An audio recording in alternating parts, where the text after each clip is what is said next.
بہت سارے اسلام کے اور قرآن کے جو دشمن ہیں وہ مختلف حیلوں بہانوں سے قرآن کریم کی کچھ باتوں پر اعتراض کرتے ہیں،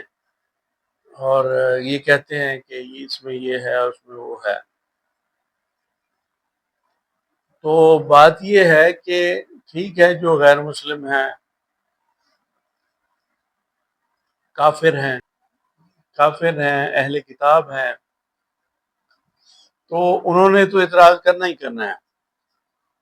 تو مسلمانوں کا کام ہے عقل اور دلیل کے ساتھ، اور قرآن کریم کی جو آیات بینات ہیں جس میں واضح طور پر ہر چیز جو ہے وہ عقل و شعور کے پیمانوں پر پوری اترتی ہے۔ کوئی ایسی باتیں تو نہیں ہے جس طرح کی دوسری کتابوں میں بہت سی ایسی باتیں شامل ہیں، لکھی ہوئی ہیں، جن کی بظاہر کوئی دلیل نہیں پائی جاتی۔ تو مسلمانوں کا کام ہے وہ جس حد تک اس کے بارے میں وضاحت دی جا سکتی ہے، دلائل دیے جا سکتے ہیں، اس کے بارے میں پریشان ہونے کی ضرورت نہیں ہوتی، کیونکہ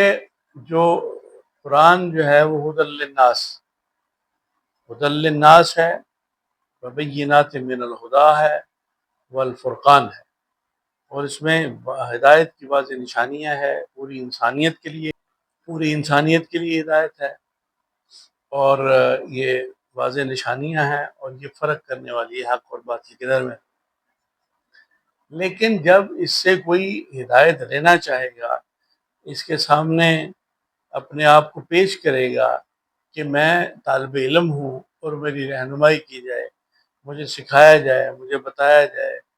میرے جو اشکالات ہیں ان کو دور کیا جائے، میری رہنمائی کی جائے، مجھے ہدایت دی جائے، تو وہ پھر اس نقطہ نظر سے جب قرآن کریم کو پڑھے گا، اس کے ترجمے کو، اس کی تشریح کو، اس کی تفسیر کو، تو کیا ہوگا کہ اس کو اس سے ہدایت مل گی، اس سے رہنمائی بھی ملے گی، کیونکہ ہر چیز کا، ہر رتب و یابس کا ذکر قرآن میں موجود ہے، اور قرآن ہر قسم کی رہنمائی کرتا ہے۔ بات تو صرف ہے کہ کوئی اعتراض کرتا ہے، نکتہ چینی کرتا ہے، مین میخ نکالتا ہے، تو اس کو تو کچھ نہیں ملے گا۔ یہ تو کسی بھی معاملے میں آپ دیکھ لیں، جب کوئی انسان کا کسی کا مقصد ہی اعتراض کرنا ہے، تو اس سے کوئی فائدہ کیسے اٹھا سکتا ہے؟ وہ تو اعتراض ہی کرتا رہ جائے گا۔ فائدہ تو وہی شخص اٹھا سکے گا نا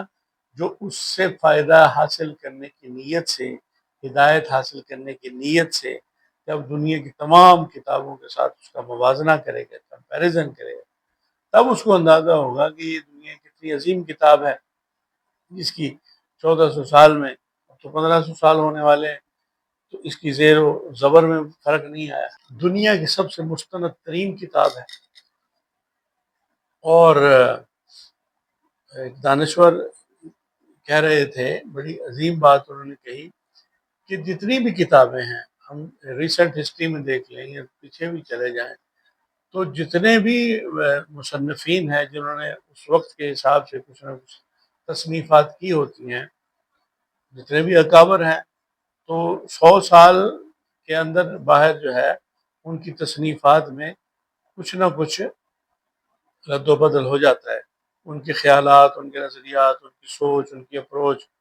جو انہوں نے ان حالات میں یا فورسی کی ہوتی ہے مستقبل کے حالات میں، تو اس میں بڑا فرق آ جاتا ہے۔ لیکن قرآن کریم ایسی کتاب ہے، ایسی واضح اور ٹھوس حقیقت ہے، جس کی ایک زیر زبر کے اندر بھی فرق نہیں آیا 1400 سال کے اندر بھی، اور لاکھ جتنی مرضی ڈیولپمنٹ ہو رہی ہے، ترقی ہو رہی ہے، دنیا کہتے ہیں چاند پر چلی گئی، جتنی ٹیکنالوجی ہے، سیٹلائٹ ایک بہت بڑا ایک سسٹم ہے، تو اتنی ٹیکنالوجی کے باوجود قرآن کریم کی کسی ایک بات میں بھی ایک زیر زبر کے فرق کو، تو اس کے الفاظ کی بات ہے، اس کے معنی، اس کے مطالب، اس کے مفاہیم، اس کی جو پیشین گوئیاں ہیں، اس کی جو رہنمائی ہے، جو واقعات ہیں، جو حقائق ہیں، تو ان کے اندر برابر بھی فرق نہیں ہے۔ تو جس کی نصیب میں ہدایت ہوگی، وہ اس سے سیکھ لے گا، وہ تنقیدی نظر سے بھی پڑھے گا، تب بھی اس کو اگر وہ اس کے اندر عقل اور شعور ہوگا تو اس کی صداقت کو اور اس کی حقیقت کو، اس کی عظمت کو وہ مانے بغیر نہیں رہ سکتا، وہ مانے گا، اس کو ماننا پڑے گا کہ ایک حقیقت ہے اور یہ ایک سچ ہے۔ تو وہ باوجود تو مسلمانوں کو اس سلسلے میں پریشان ہونے کی ضرورت نہیں ہے کہ وہ نہیں مانتا، وہ اعتراض کرتے، تو اس کی سمجھ ہے، اعتراض کرنے پہ تو پابندی نہیں لگائی جا سکتی، سمجھایا جا سکتا ہے، اس کے نصیب میں ہوگا تو سمجھ آ جائے گی، نہیں نصیب میں ہوگا تو نہ آئے اس کو ہدایت۔ ہمارا کام ہے کہ ہم نے بات کو، قرآن کی حقیقت کو، تعلیم کو، آیات کو پہنچا دینا، ہدایت دینا اللہ کا کام۔ صلی اللہ تعالیٰ ہدایت عطا فرمائے۔